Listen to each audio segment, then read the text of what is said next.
Olá pessoal, agora a gente vai falar um pouquinho sobre a parte de filosofia política do Estado e o poder.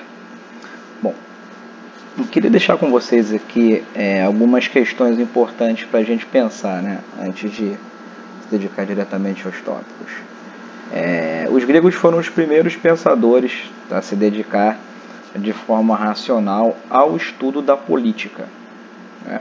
Política vem da palavra polis, a cidade grega, né, que era uma cidade e, ao mesmo tempo, uma comunidade política. Então, para a gente definir política de uma forma bastante simples, a gente poderia pontuar que ela é a atuação humana no sentido de dirigir ou governar uma cidade ou um estado e também o bem público.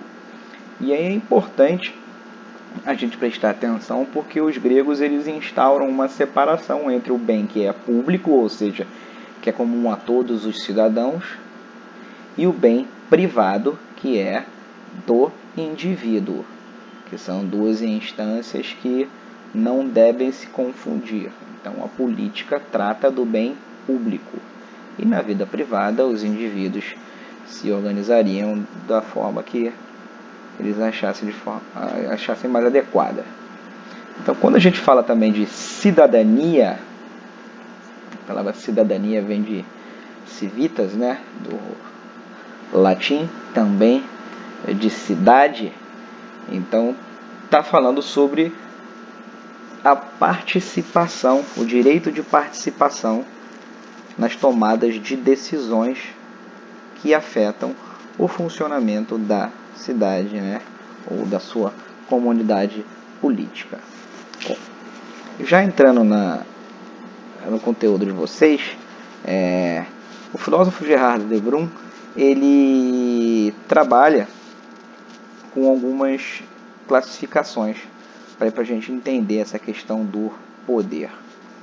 Quando ele fala de poder, ele aponta para um conceito que tem três dimensões, que é a dimensão da potência, que é a capacidade de desempenhar uma ação em determinado momento. Então, tenho potência, eu posso fazer alguma coisa.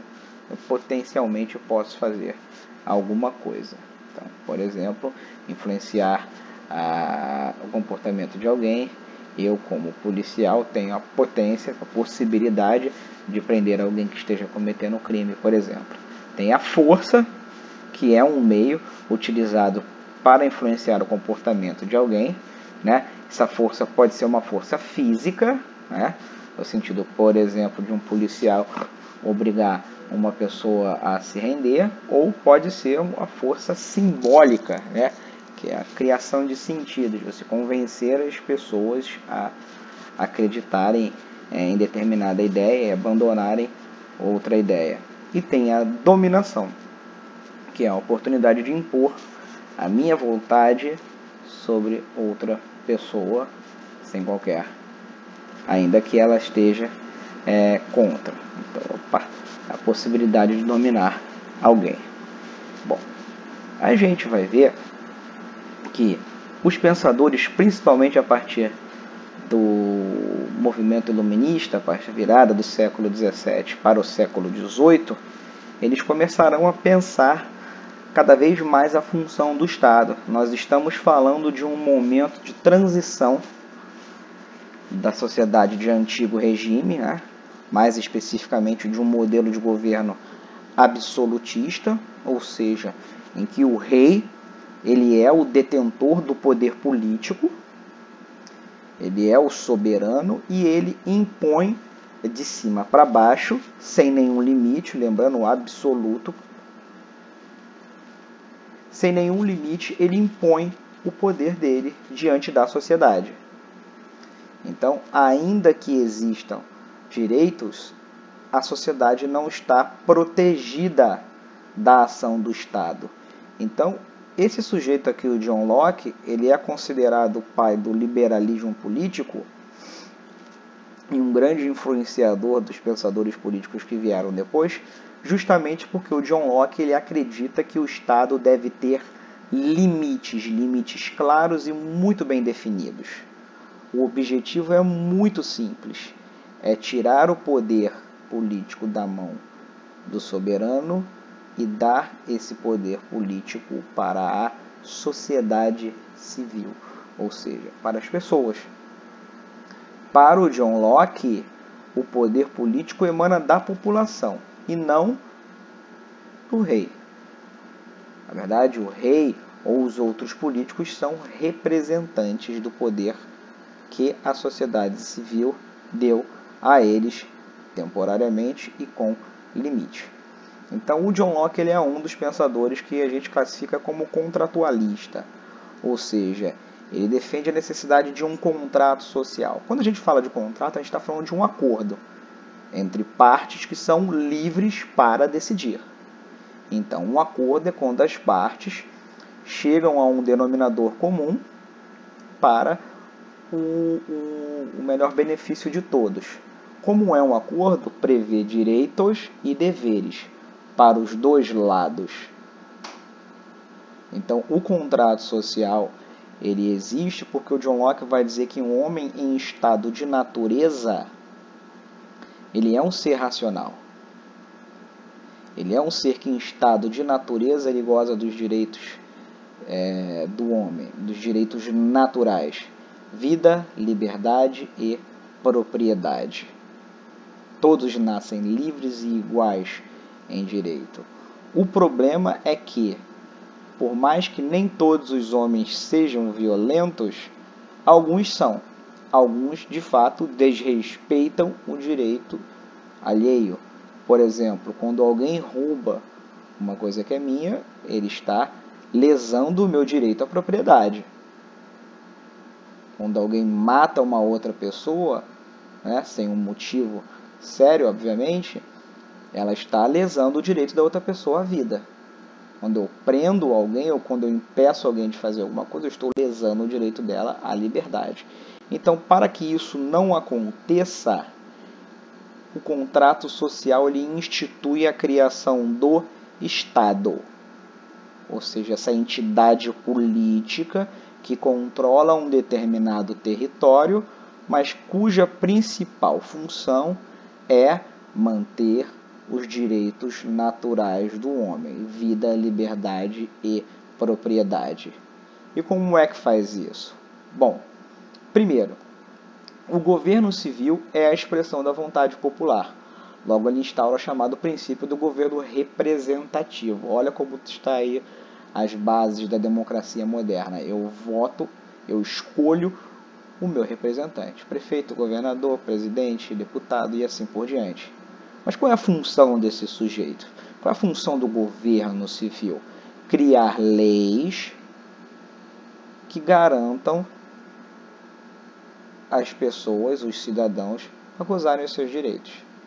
Muito simples. E criar instituições para vigiar, para resguardar esses direitos, para punir, julgar e punir quem, por exemplo, infringir a lei.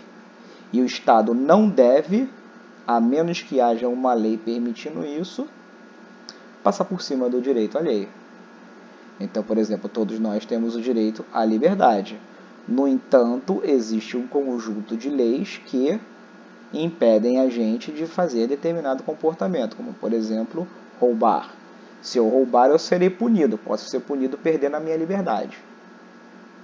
Então, nesse caso específico, a lei está protegendo a propriedade privada alheia. Eu é que, nesse caso, infringi a propriedade privada. Então, eu devo ser punido para isso. Mas tudo isso tem que estar expresso numa lei. Bem clara e objetiva. O Estado tem que ter limites bem claros. Liberalismo, Estado mínimo. E é muito simples. Se esse governo não cumprir as suas leis, que ele seja deposto. Porque o governo muda, os cidadãos não. E é muito importante a gente prestar atenção nele, porque ele é considerado um dos pais do liberalismo político. Então, a ideia de que o governo, por exemplo, do poder legislativo deve ser mais forte. Aqui ele inaugura a discussão sobre a divisão dos poderes políticos, que será mais encorpada um pouco mais adiante com o Montesquieu. E com isso terminamos o John Locke.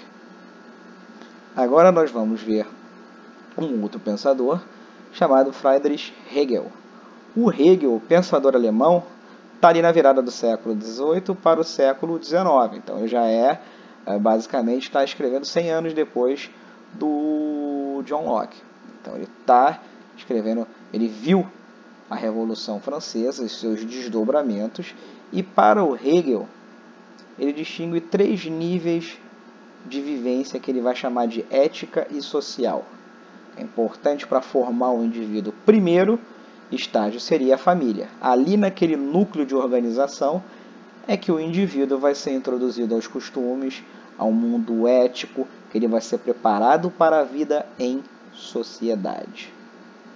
O segundo estágio é que ele chama de sociedade civil, ou seja, o conjunto de instituições, de organizações, de indivíduos que compõem uma determinada sociedade. Só que, como os indivíduos são livres, eles também são livres para perseguir os seus interesses. E eles, muitas vezes, têm interesses conflitantes, muitas vezes irreconciliáveis. E daí surge o problema. Quem é que resolve esses conflitos irreconciliáveis? Que é o terceiro grau e o mais importante para o Hegel, que é o Estado. Então, o Estado, aquela instituição política que paira sobre a sociedade, tem como função decidir os conflitos e resolver os conflitos da sociedade civil. É ele, Estado, que tem como objetivo trabalhar para a superação desses conflitos sociais. Com isso terminamos o Hegel, mais para frente continuamos com o nosso conteúdo.